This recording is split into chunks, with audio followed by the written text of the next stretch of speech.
Gone into thin air, lost without a trace. These are the mysteries of those whose journeys had a beginning but no end. Escape from Alcatraz, the most famous prison break of all time. Does surprising new information prove the convicts did not drown? Brazil was their final place they went to. Amelia Earhart. For 80 years, many believe she crashed and died. Wait! What is your position? Could a controversial photograph show she survived? They were incarcerated in a prison? D.B. Cooper.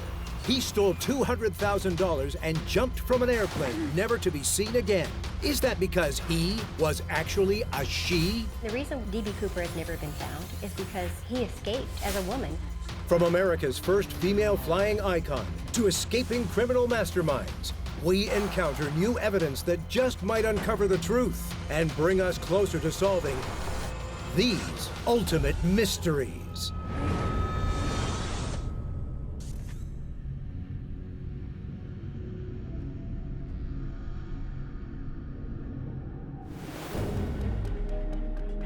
Alcatraz, the Rock.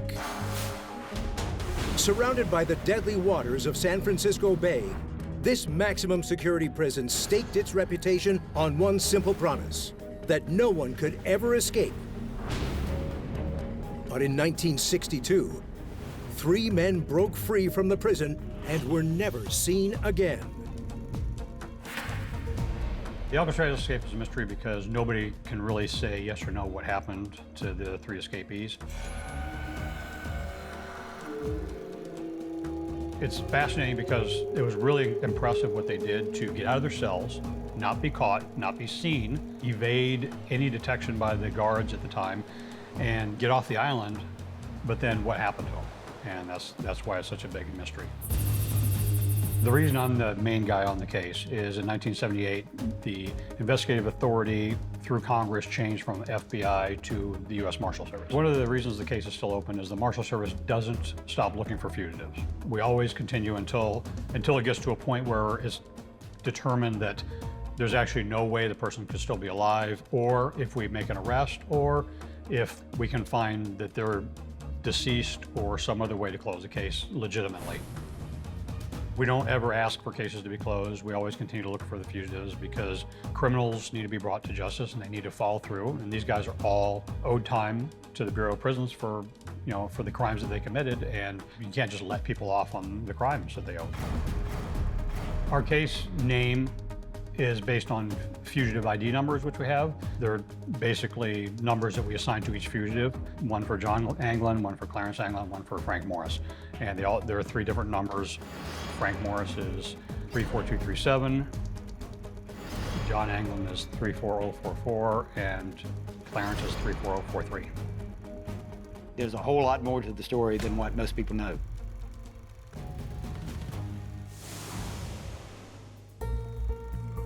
In 1962, Alcatraz inmates and brothers Clarence and John Anglin, who were convicted for small-town robberies, started mapping out a plan to escape. 2 other convicts, Frank Morris and Alan West, joined the attempt.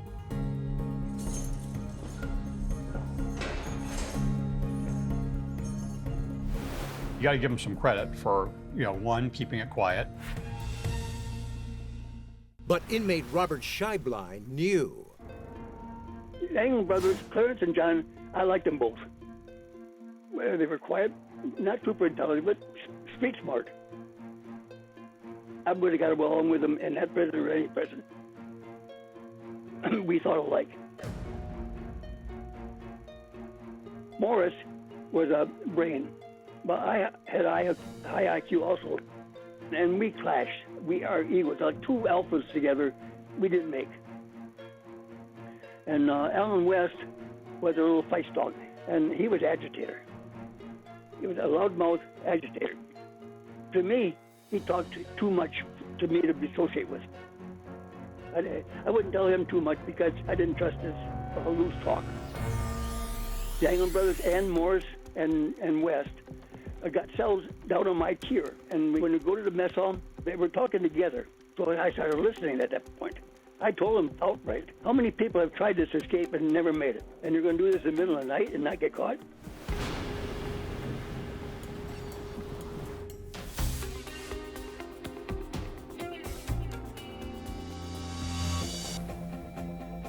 The convicts' escape plan begins with digging their way out of their cells. On the backs of their cells, there was a little ventilation. They chiseled upward and over to the side and made the hole bigger. And then they made cardboard grills that looked similar to the grate. Unless a guard went back there and pushed at it or touched it, they wouldn't know that it was a replacement grill.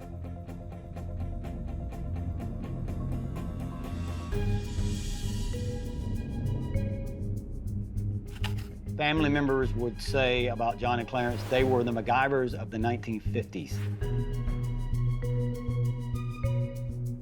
They took spoons and they made chisels out of it. They made a drill out of a vacuum cleaner motor. They made a homemade flashlight. And they made life preservers. So John and Clarence were cells next to each other. While one was working on the back of his cell, the other one was keeping watch. Frank Morris and Alan West did the same thing.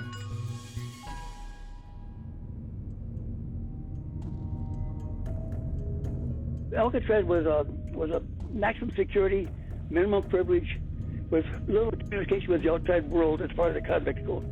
But security was very strong.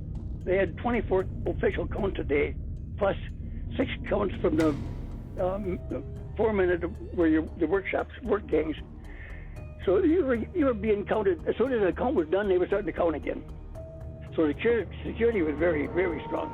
After the evening count, they would see each face, and they were listed as locked up. The inmates decide to make lifelike dummies of themselves. They used paste and glue and paper mache, and they formed it their own self, and they did a pretty good job. Clarence Engler was the tallest barber. He cut my hair. My hair might have been some of that hair on the dummy. June 11th, 1962, 9:30 p.m. The inmates jump into action. They remove the grills and crawl through the air vents to the roof. But Alan West fails the attempt and is forced to turn back. Alan West didn't make it out through the cell block because he didn't chop enough clearance ahead of time.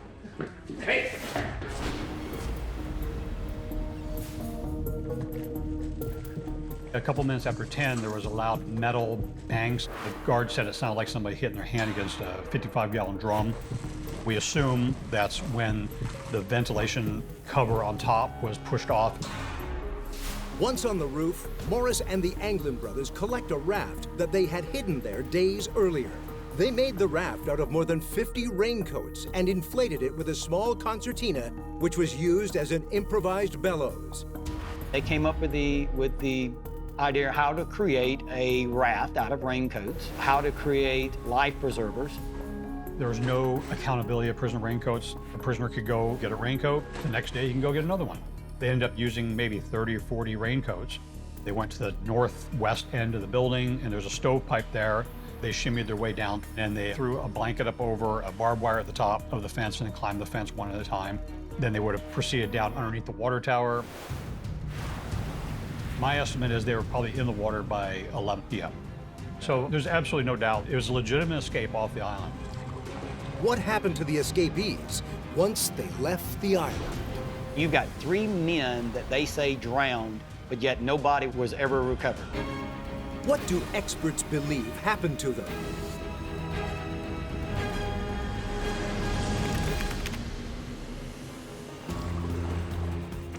Once they got in the water, the likelihood of them surviving is not that good. In addition to frigid water temperatures that could lead to death, ex-convict Robert Scheiblein agrees with Dyke's assessment. I was able to give them the tide tables. The last tide table was from Friday. And Sunday, Frank Morris came up to me and he says, I want you to know we appreciate it, but when we get down to the water, we have to go, not wait until a certain tide comes in. I was shocked that he didn't understand they were in deep shit. In addition, Michael Dyke points to several pieces of evidence recovered.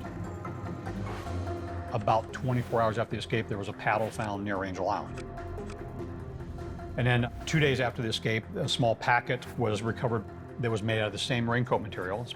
When they opened that, inside there was the John and Clarence Anglis personal effects, photos, notes that they were written by them, and family photos. But others aren't so sure, including family members who are convinced the inmates survived and thrived.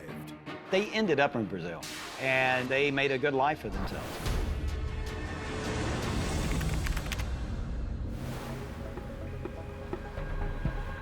If you really want to know what happened, you ask one of the family members. And we're telling you 100% sure that all three men made it. They made it off the island. They made it down to Brazil. They have lived a very nice life. Everybody just assumed that they were going to paddle over the Angel Island. They wanted the authorities to believe that they went north when they went south. Widener dismisses the possibility that his uncles drowned in their attempt. You've got 3 individuals that they say drowned, but yet nobody was ever recovered. I've swam it myself. I was able to train and swim 1.5 miles in that water in 38 minutes. And I do know a lot about John and Clarence. They were expert swimmers. The place where they grew up at, Tampa Bay, it is much like the San Francisco Bay. And these boys used to swim in that bay all the time. One of the flotation device that they recovered, if you look at a picture, the strap behind the back was tied into a knot. Now, are you telling me that he drowned, this flotation device came off of him, and they were able to find that, but they couldn't find the body? Widener claims to have detailed information about his uncle's journey to Brazil, but he's cautious about sharing it. Members of the family knew that they were in Brazil all along. They actually had a stop in between going to Brazil. I can't comment on that right now. Careful not to reveal too much, Widener offers a photograph taken years later by a family friend named Fred Breezy. They wanted him to take this picture of them. They wanted their family to know that they were okay. What are the chances Breezy is going to take a photograph of 2 men in Brazil, the exact same likeness of these 2 men? My mom looked at this photograph. She recognized these men. John is blonde and Clarence is dark hair. John had a scar on his cheek that he got when he was young. You can see a scar on this man's face. Clarence was a very heavy smoker. If you look in Clarence's pocket, you can see a pack of cigarettes. On one occasion, the brothers supposedly even risked recapture when they returned home for a funeral. My grandfather died in 1989, and I am almost 100% certain that they were there. We had other family members who saw them. When the family got home, there was a vase sitting on the table that had a dozen roses in it with a card that I won't say what was written on the card, but every member of the family knew that it came from them.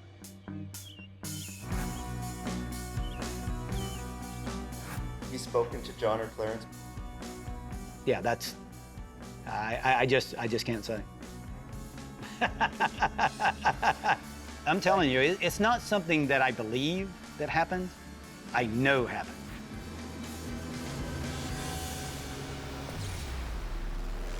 "25 years earlier, in 1937, there was another mysterious disappearance that captured the world's attention. Amelia Earhart vanished during her attempt to fly around the world. New evidence suggests she may have survived after all. 1937. A tragic event shocked the American public. Amelia Earhart, the first woman to fly solo across the Atlantic, disappeared during the final leg of her bid to fly around the world. She'd literally disappeared off the face of the earth with no trace. What did happen to Amelia Earhart?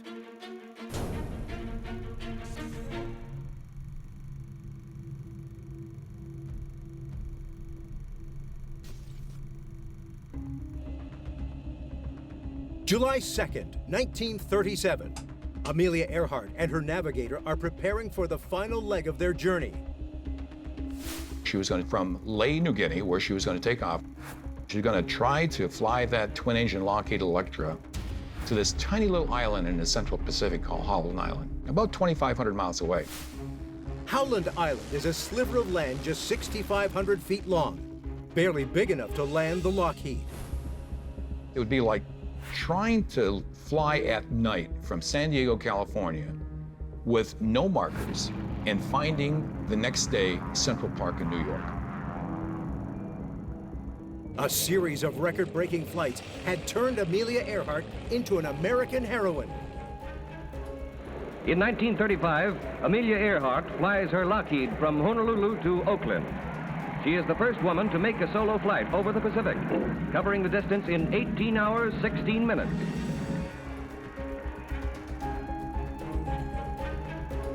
She was a very popular figure, and she has continued to be a very popular figure, very inspirational figure, particularly for young women. She has very vigorously made the point with the public that there is nothing that a man can do that a woman can't do. And that was a big deal in the 1930s. Earhart was a very charismatic person. She gave a lot of speeches around the country. She was a model for a lot of people. And the flight was a big deal because it was going to be the first flight by a woman around the fattest part of the globe. She was going to fly around the world for the thrill of it, so she said. Earhart pairs up with a navigator, Fred Noonan. He was one of the best aerial navigators at the time. At approximately 10 a.m. local time, she sets off for Howland Island, over 2,000 nautical miles away. Roger that. For several hours, Earhart stays in intermittent contact with the airfield. But at approximately 3 p.m., she sends a message hinting at trouble ahead. A thick bank of clouds forces her to change altitude.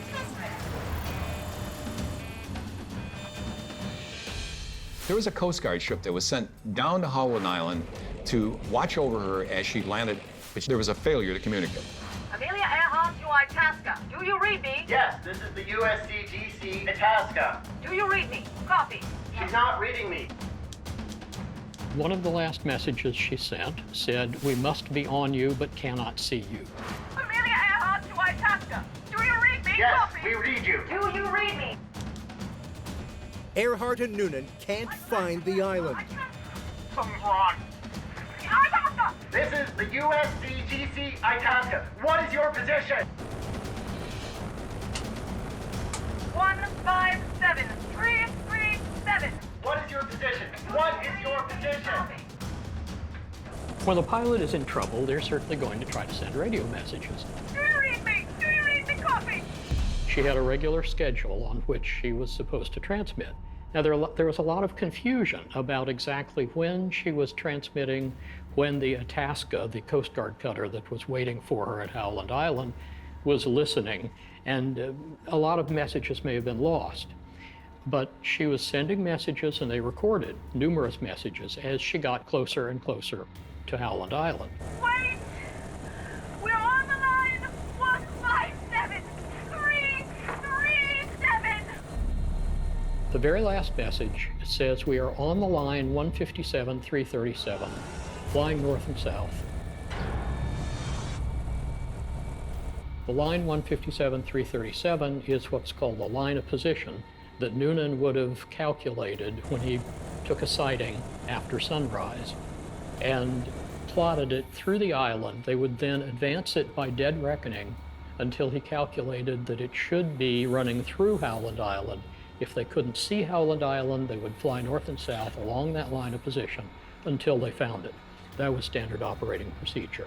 So that was the last validated message that everybody agrees came from the Earhart aircraft.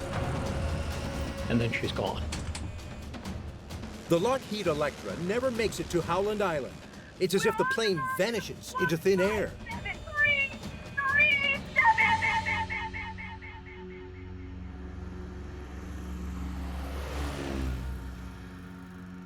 pilot and navigator are never found.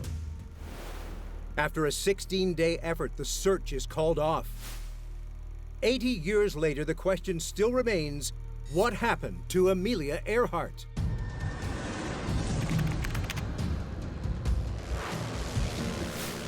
The main theory is that Amelia Earhart crashed and sank in the ocean. Her plane went down and it sank and not to be seen again.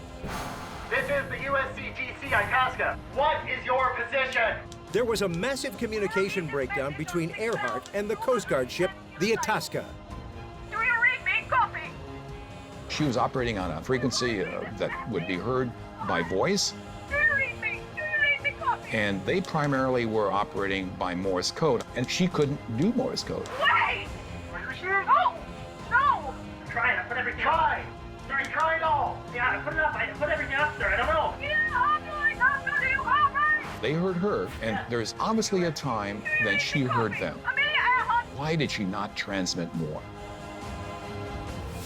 Despite her impressive achievements in aviation, Earhart was taking a risk on this challenge. When Amelia Earhart started that flight around the world, early June 1937, she had very few hours in that Lockheed 10. She really didn't know the machine at all.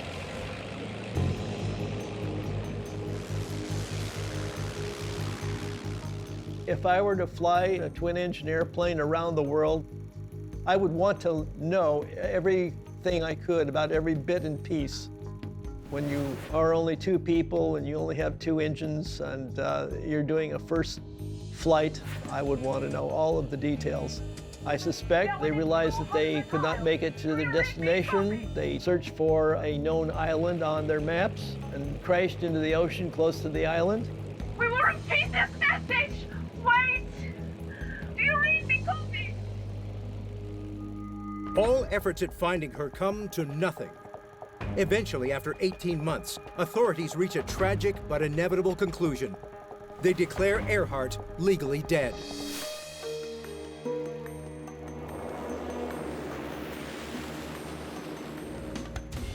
But that hasn't stopped people from wondering if the young pilot survived. Laying down on an unstarred island. Still alive? Please come in! Some believe that the U.S. government knows exactly what happened to her. There's some questions that you know as an Asian you're not supposed to ask. The disappearance of Amelia Earhart is one of the most captivating mysteries of the 20th century.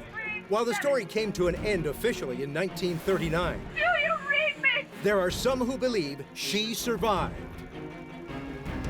She was reckless. She took chances, and she took chances all of her life. First time that she flew to Europe in 1932, she was trying to find Paris, France. She was 600 miles off course when she landed in that field in Ireland. It was not a surprise that she was off course. She seemed to be always off course. Archaeologist Tom King believes Earhart and Noonan flew off course and made an emergency landing at a remote island 350 miles from Howland.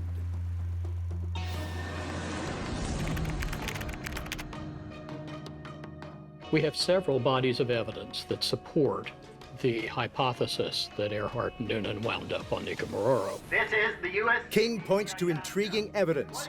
Radio transmissions sent after the plane went down. Earhart had been sending messages all the way as she came across from Leh. 210 kilocycles! But there were about over 50 messages received after she disappeared. According to King, several of the transmissions were picked up by radio stations in the days following the disappearance. And in a stunning revelation, the stations were able to pinpoint the source of the broadcast in the vicinity of Nikumaroro. They don't overshoot. They had laid out this line and then advanced it by dead reckoning as they got closer and closer to Howland Island. Theoretically, if they couldn't see Howland Island, then it was either north or south along that 157-337 line. We think they probably hit the line somewhere south of Howland Island and hit Nikumaroro. And they were able to send more messages, but as the tides rose, the plane eventually washed off the reef, broke up in the surf, and at that point they were stuck, and they survived there for a time and then died. And King has physical evidence. In 1940, colonists who had arrived on the island found 13 human bones.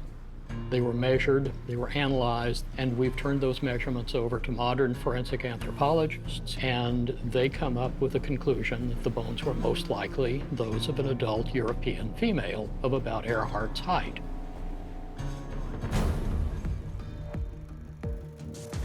King is a member of a nonprofit group called Tiger. Tiger is an acronym that stands for the International Group for Historic Aircraft Recovery. They solve aviation mysteries, historical mysteries. We've done 3 years of archaeological research. Somebody was camping and catching fish and getting shellfish and eating birds in ways that island people don't. And then a number of artifacts, like the remains of a woman's compact from the 1930s, of a size and shape that we see in photographs of Earhart from the period. The remains of a jar that apparently contained a mercury-based substance, probably freckle cream, and we know that Earhart was not very happy about the fact that she had freckles.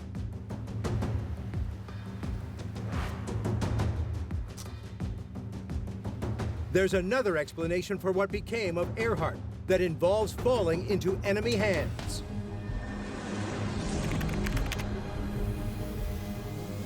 Here's what happened to Amelia Earhart. Their plane crashes and they're captured by the Japanese. I believe they were flown by seaplane to Saipan. They were incarcerated for a while in a prison, and then she was released into house custody. The relationship between the Japanese and the United States government in 1937 was tenuous at best. We were Japan's enemy. Japan was our enemy. This stunning claim comes from Les Kinney, a retired federal agent.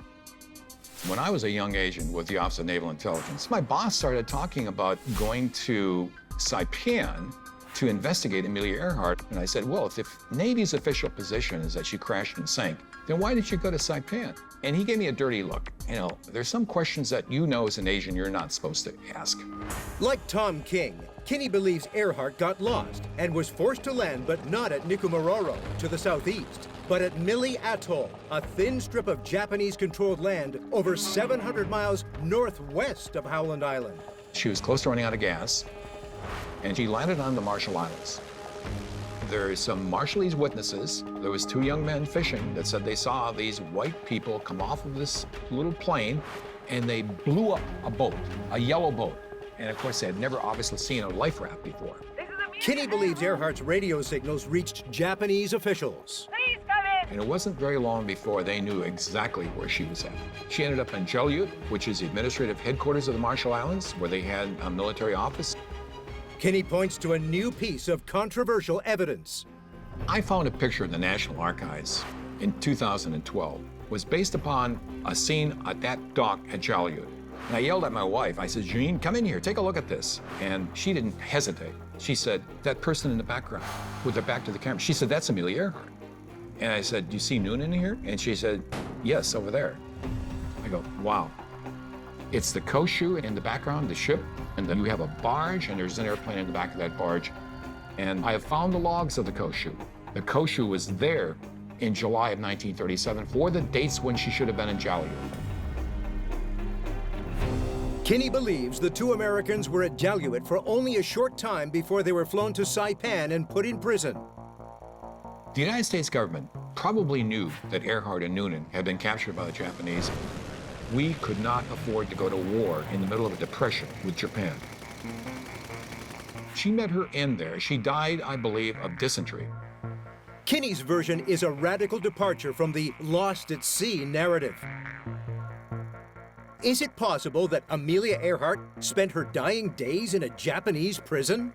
Most of the research that I've done is proving what I thought was true wasn't true in the first place. But I've never been able to do that with a picture and some other pieces of evidence. And I liken the analogy of, would it hold up in a court of law? Would it hold up in a criminal proceeding? Lost at sea, shipwrecked and castaway, or captured by enemy forces. What actually became of America's heroine Amelia Earhart remains unknown, at least for now. What is your position?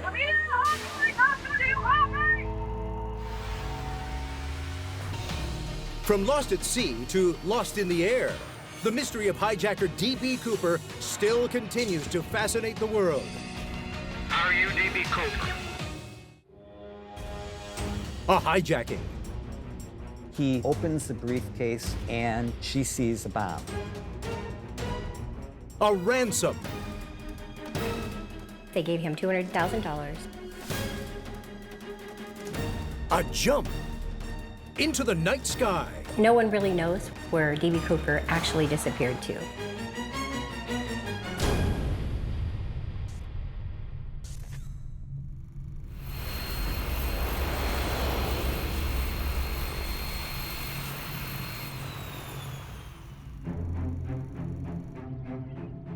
Thanksgiving, Thursday, November 24th, 1971.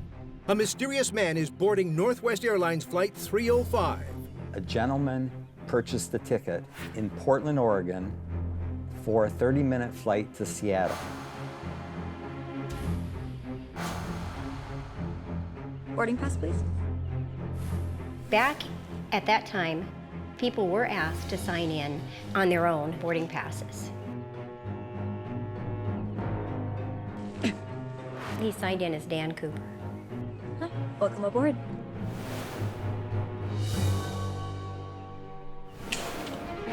There are 36 passengers aboard when the Boeing 727 takes off at 2:50 p.m.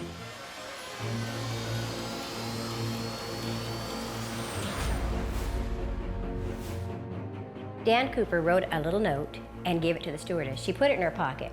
Can you secure it? The gentleman tries to get her attention. She finally kind of figures out that she maybe should look at the note. So she takes it out, she reads the note, and on it, it says, "Miss, I have a bomb. Sit next to me." And it said he was keeping the passengers on plane unless they gave him $200,000 and 4 parachutes. The pilot is informed and immediately contacts air traffic control. The plane circles the airport for some period of time while the authorities get the money and also get the parachutes.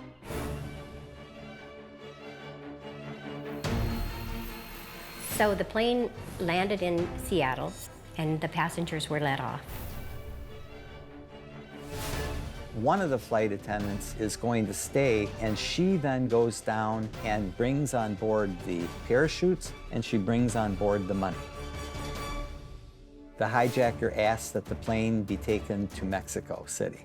He additionally requests that the plane be flown in an unconventional configuration.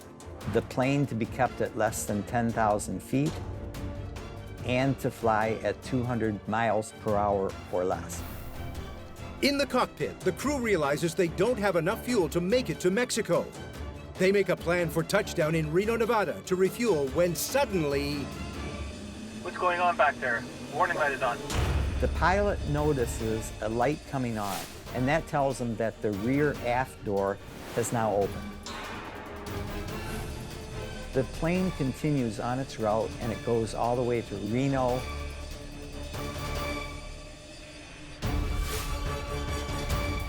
After landing in Reno, the plane is quickly surrounded by armed FBI agents. When the authorities enter the plane, they find nothing except the black tie worn by the hijacker. They now know that the hijacker has left the plane and he's somewhere between Reno and Seattle. Authorities and the FBI are unable to locate the hijacker, nor the money, nor the parachute. With no evidence or clues, D.B. Cooper has become one of the greatest disappearances ever. It's almost 10 years before the first clue as to what happened to D.B. Cooper comes to light. In February 1980, a 10-year-old boy uncovers 3 bundles of cash near the Columbia River, 9 miles south of Vancouver, Washington. When police check the serial numbers, they're amazed to find they match the D.B. Cooper ransom money. Now, almost 50 years later, are we getting closer to knowing who D.B. Cooper really was?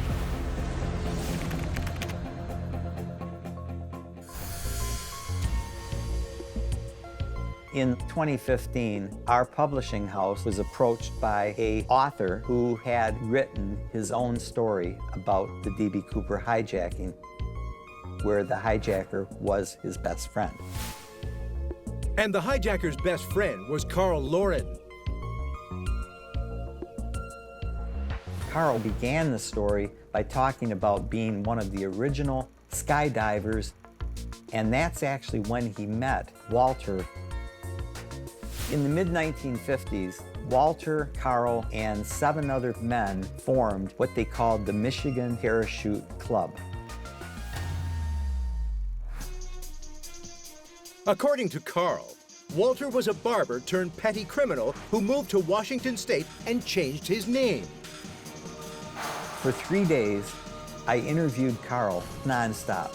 At the point when we were packing up the equipment, I noticed in the corner a box, and I said, "Hey Carl, what's in that box?" And he says, "Oh, those are the tapes that I made in phone conversations with the hijacker." Are you D.B. Cooper? Walter was living in Michigan. He and Carl would reunite once a year either in Michigan or Florida and chat about their skydiving days. In between those visits, Walter and Carl spoke continuously on the phone. In the tapes, Walter and Carl discuss the entire hijacking. Walter tells the entire story about how he did it. He talks about where he landed and what he did with the money. Once you got on the airplane, once you actually walked on up there and they shut the door, you were pretty much committed then. I had no concept of how it was going to come out. It just come to my mind that I did it.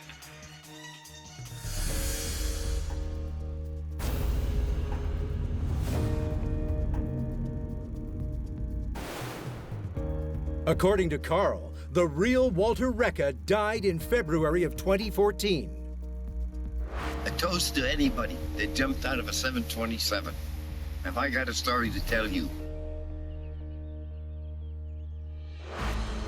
But not everyone is convinced that Walter Recca is the man who hijacked the plane.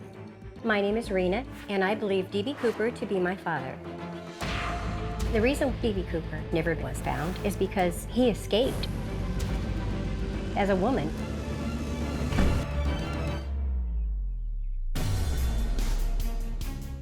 I believe that my dad is D.B. Cooper.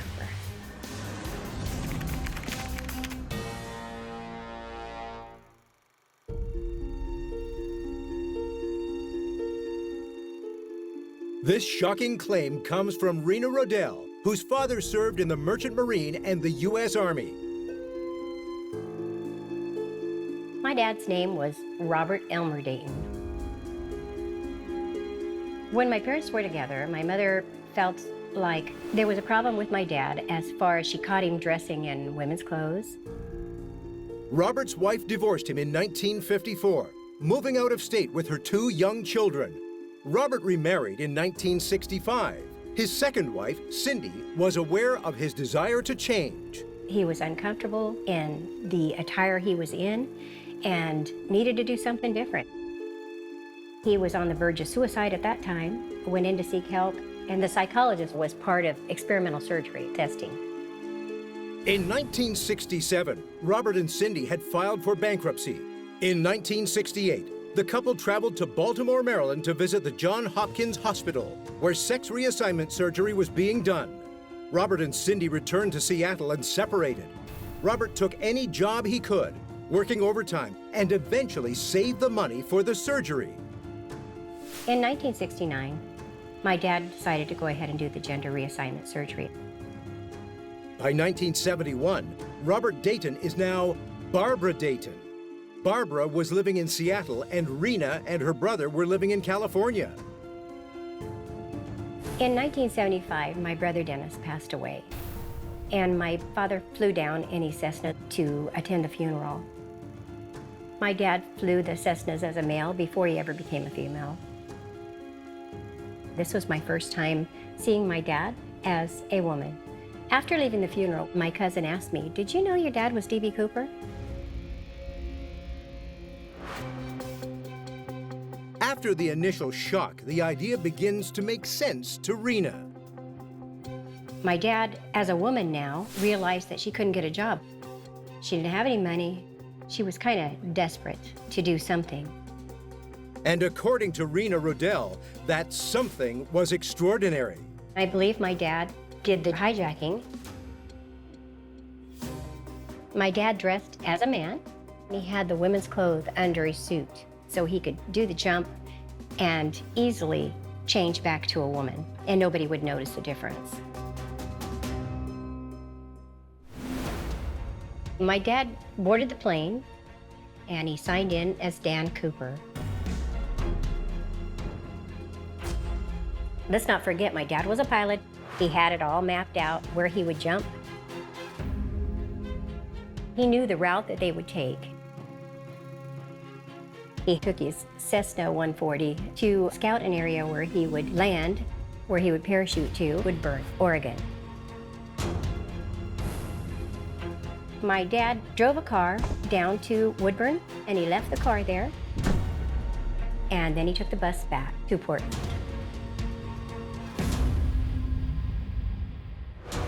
From Portland, Dayton hijacks the plane and, according to Rena, makes a successful escape by parachute. Once on the ground, D.B. Cooper removes the disguise.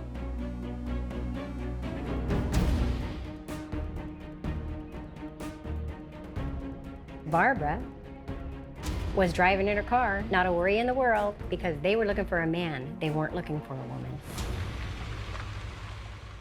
To back up the incredible story, Rena points to an expert's analysis of the handwriting on D.B. Cooper's boarding pass. My dad, he was in the Merchant Marines writing letters home to his parents. So they took each letter out and put them side by side with the Dan Cooper, and they matched. This was the letter. This was a boarding pass. You can see it's almost identical.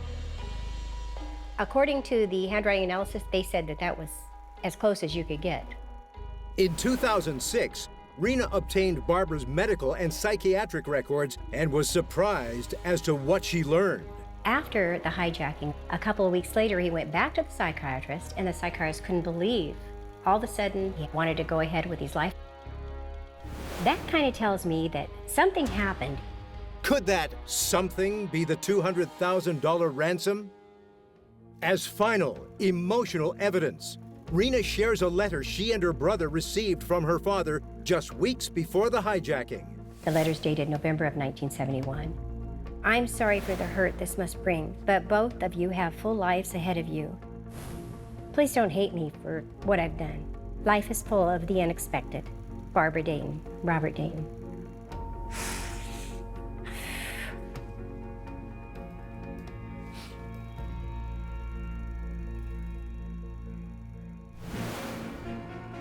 Rena is convinced that her father, Robert Dayton, a.k.a. Barbara Dayton, a.k.a. D.B. Cooper, pulled off the almost impossible. I was visiting my dad in August of 2001. I had asked him at one point, "Are you D.B. Cooper?" And he kind of smiled and he says, "Well, D.B. Cooper was probably a very brave person." Now, he didn't say man, didn't say woman. Sometimes truth is stranger than fiction. A lot of times.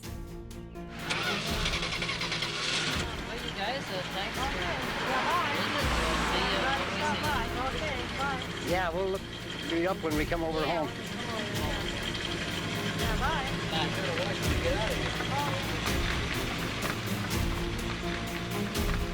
Barbara Dayton died in 2002.